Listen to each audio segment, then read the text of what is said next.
Hey everyone, welcome back to our channel. Today I'm going to show you how to delete TikTok now or your story on TikTok.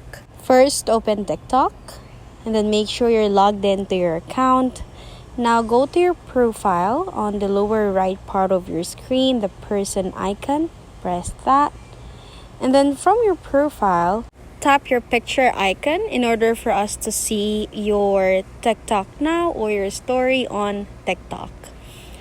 As you can see, this is my story or my TikTok now. If I long press the screen, there will be a pop-up in here that gives me different options.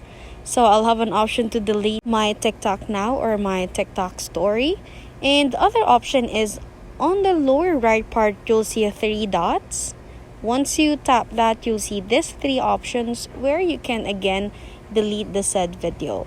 Once you're decided to delete the TikTok, just press delete in here. Just make sure you're deleting the right story you want to delete.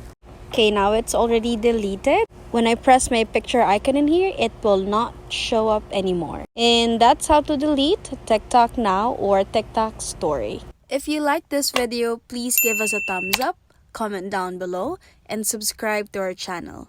Thank you for watching.